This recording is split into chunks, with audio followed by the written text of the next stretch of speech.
দিনহাটায় BLRO অফিসে দালাল রাজের অভিযোগ। সরব হয়েছেন উদয়ন গুহ। মৃত ব্যক্তির নামে জমি বিক্রি করা হয়েছে বলে অভিযোগ করছেন উত্তরবঙ্গ উন্নয়ন মন্ত্রী। ডিএম সাহেব, আপনি একটু ভালো করে শুনুন। আমি এখানে বিএলআরও অফিসে দিনহাটায় বসে আছি। 1991 সালে একজন জমি বিক্রি করেছেন। সেই জমি বিক্রি যে বিক্রেতা 1991 সালে সে লিখছে যে সার্চ অ্যান্ড সার্চ পার্সন, সে জমিটা বিক্রি করছে অমুককে। এই যে সেলার, তার বাবার নাম হচ্ছে লেট চুনিলাল রায়। 1991 সালে ডিক্লেরেশন।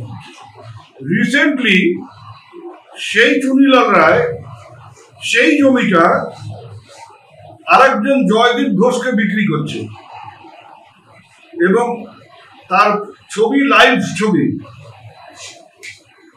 চুনিলাল রায় 91-এ মারা গেছে, তার ছেলে জমি বিক্রি করছে। 91-এর আগে মারা গেছে, তার ছেলে সেই জমি বিক্রি করে দিয়ে গেছে।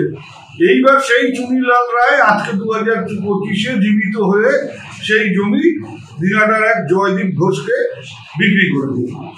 তার নামে খতিয়ান হয়ে গেল।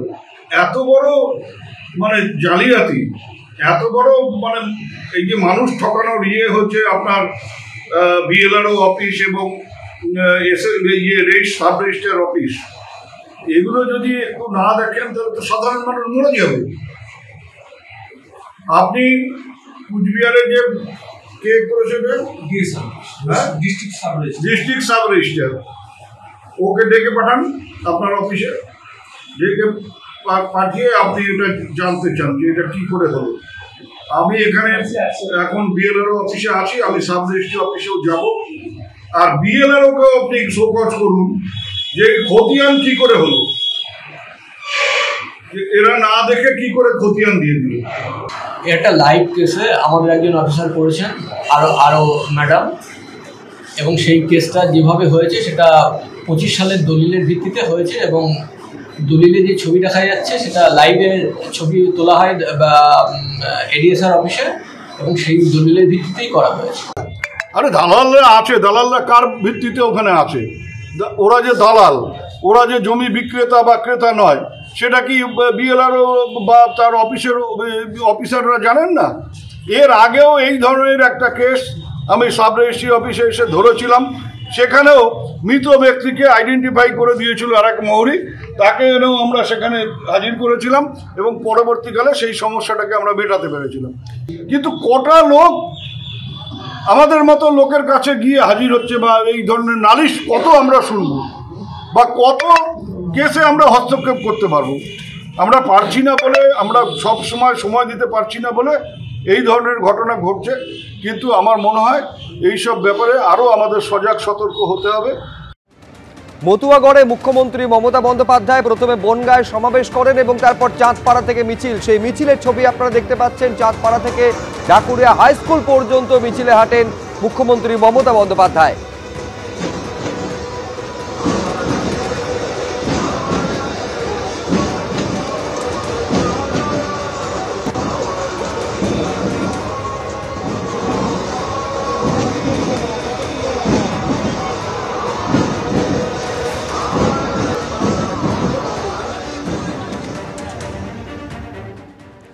এর আগে বনগাঁয় সভা করেন তৃণমূল নেত্রী, যেখানে কেন্দ্র সরকারের বিরুদ্ধে চক্রান্তের অভিযোগে সরব হয়েছেন তিনি বলছেন বনগাঁয় যাওয়ার জন্য কপ্টার পাওয়া যায়নি এবং বলছেন যে 7-8 মাস হেলিকপ্টার ব্যবহারই করি না।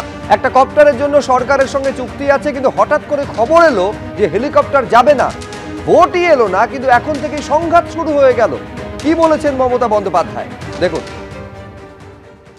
আমার এখানে মিটিংয়ের টাইম দেওয়া ছিল 12:30টায়, হঠাৎ খবর এলো হেলিকপ্টারটা যাবে না।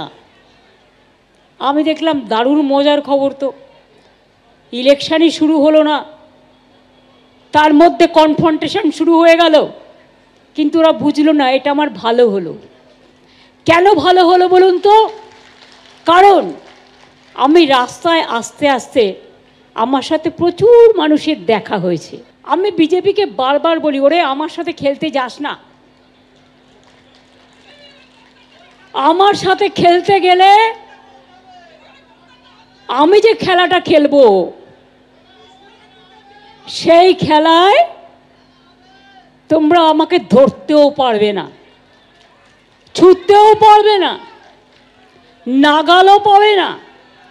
সারা ভারত সরকার বসে থাকো, সব এজেন্সি নিয়ে বসে থাকো, কোটি কোটি টাকা খরচ করো, টাকা গুজে গুজে দাও, টাকা নেবে লোকে, তোমায় ভোট দেবে না। আমি যদি কিছু ধরি সেটাকে শেষ করে ছাড়ি। কাজেই আপনারা আমার হেলিকপ্টার বাতিল করে দিন, আমার রুট বন্ধ করে দিন, যা ইচ্ছা তাই করুন, আমার কিছু যায় আসে না। রাস্তাই আমায় রাস্তা দেখায় এবং রাস্তাই আমাকে রাস্তা দেখাবেই। সরাসরি কেন্দ্রের বিরুদ্ধে চক্রান্তের অভিযোগে যখন সরব হয়েছেন মুখ্যমন্ত্রী মমতা বন্দ্যোপাধ্যায়, তার পাল্টা কি বলছেন বিজেপি রাজ্য সভাপতি, দেখুন। আমরা তো জানতাম মুখ্যমন্ত্রী তো কোনো সহজ সরল জীবনযাপন করেন, সরকারি গাড়ি পর্যন্ত তিনি রেলমন্ত্রী থাকাকালীন ব্যবহার করতেন না, তিনি একটি ফিয়েট গাড়িতে যাতায়াত করতেন। এখন রাজ্যের মুখ্যমন্ত্রী হেলিকপ্টারে যাবেন, এটা খুব স্বাভাবিক। আবার শোনা যাচ্ছে তাই ইন্স্যুরেন্স ফেল হয়েছে। তো এখানে কার দোষ, কে কার ভুল সে তো জানা যায় না। প্রথমে মুখ্যমন্ত্রী একটা অভিযোগ করে দেন সমস্ত ক্ষেত্রে এবং পরে দেখা যায় সেই অভিযোগের কার্যত কোনো সারবত্তাই নেই। এই ঘটনা বহুবার হয়েছে। বিজেপি কমিশন আতাতের অভিযোগেও এদিন বনগাঁর সভা থেকে সরব হয়েছেন মমতা বন্দ্যোপাধ্যায়। তিনি বলছেন, আমরা বলেছি একজনও বৈধ ভোটারকে তাড়ানো যাবে না, বিজেপির অফিস কি লিস্ট ঠিক করে দেবে? কমিশনের কাজ নিরপেক্ষ থাকা, বিজেপির কমিশন হওয়া নয়। আমাকেও সময় দিয়ে আধার কার্ড করতে হয়েছে, আর এখন বলছে নো স্যার। কি বলেছেন মমতা বন্দ্যোপাধ্যায়, দেখুন। এসআইআর করতে 3 বছর টাইম লাগে, 2002-এ লাস্ট হয়েছিল। আমরা কেউ বলিনি তো করতে হবে না। আমরা কি বলেছি?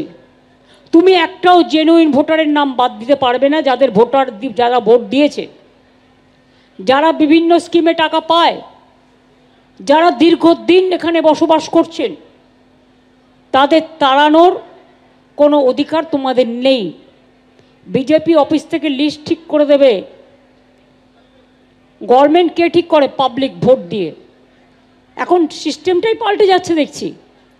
ইলেকশন কমিশন ঠিক করবে, গভর্নমেন্ট কে ঠিক করবে? তা কখনো হয় নাকি? ইলেকশন কমিশনের কাজ হচ্ছে ইম্পার্শিয়াল চেয়ার মেনটেন করা, not to become the BJP commission but to a election commission. যদি জিজ্ঞেস করেন আধার কার্ড, বলবেন নো স্যার। ব্যাংকের PAN card, no sir. Lakshmir Bhandar card, no sir.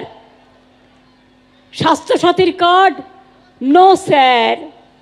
PAN card, no sir. Bank account card, no sir. BJP, yes sir. Yes papa, yes papa. BJP ছাড়া no papa. ABP Ananda, এগিয়ে থাকে, এগিয়ে রাখে।